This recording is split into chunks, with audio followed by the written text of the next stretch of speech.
Today is a great day because we created, out of 3 lines, which was very cool, our wall, floor. And today we are going to be talking about patterns, lines and patterns. You know, we looked at lines, we looked at wavy lines, zigzag lines, swirling lines, horizontal lines, diagonal lines, curving, all kinds of different lines when we created our OWL projects. We still are working with these lines, and now we're using our lines and creating patterns. And I've created this worksheet that has some examples of some different patterns that you may use on your walls and floor. Now, when we created our walls and floor, we used Papa Bear brush. Remember, that's our big brush because that was a big area. For our lines and patterns, we are using Baby Bear. Do you see the difference? Baby Bear is much smaller, and Baby Bear is really good when you're working with details.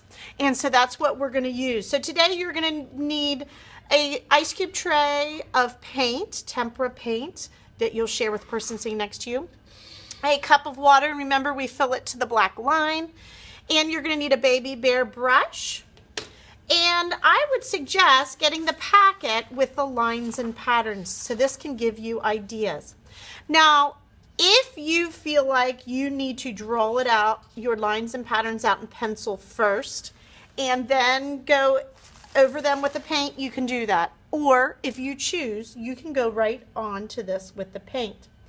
Now, I want to show you some lines and patterns that I'm going to use on my walls and floor. And just like when we painted, I wanted you to do a different paint color on each. You're going to do a different design on each. So remember, when you use your paintbrush, you're going to hold the paintbrush just like a pencil. And remember, we don't want to get the paint on that metal part. You know, you're getting too messy when you do that. Just dip the paint brush into the paint, just enough to get on the bristles. And what I'm going to do is I am actually going to use a zigzag line. I've got orange paint on my paintbrush.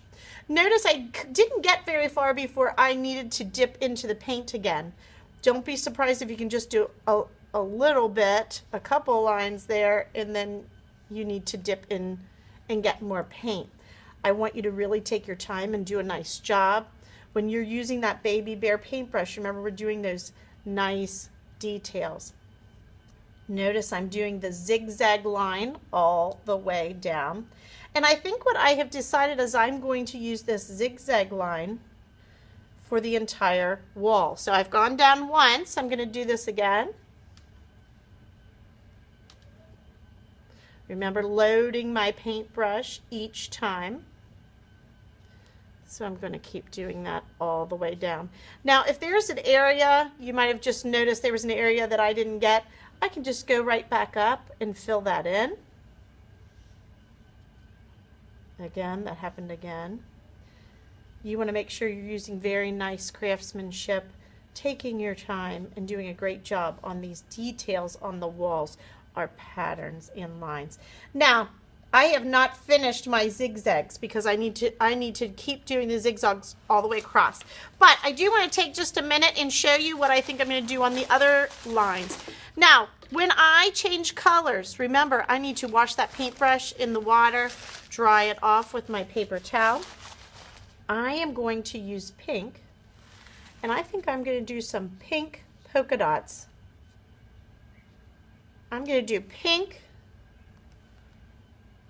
and I'm going to put red in between. That's going to create a pattern of pink and red. But if I'm going to dip into the red, I've got to clean that paintbrush off. Notice again how I'm holding the paintbrush. I'm holding it just like a pencil. You know how to hold a pencil, and you're going to hold your paintbrush the same way because you want to get the most control you can. Oh, I like those polka dots. I think I'm going to stay with the red. I'm going to say, okay, there's a pink. Here's going to be a red dot. Because that way I don't have to wash my brush in between each one. Okay, here would be a pink. Then I'm going to do a red.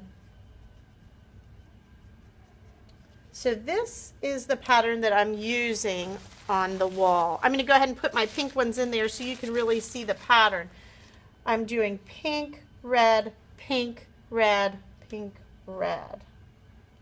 And then I will do that all the way across the wall. And remember, you can see my example for this when I finish the example hanging up under your grade level on our assignment board. Okay, so I have created those polka dots. Now for the floor, I think what I'm going to do is just do some horizontal lines. And I am actually going to use, purple. And I'm going to use that purple and create a horizontal line going all the way across. I'm taking my time making sure that I do a really nice, neat job using good craftsmanship. Notice I've got to dip into that paint several times to completely cover this. I hope you're getting the idea of how we are going to fill our walls and our floor with lines and patterns.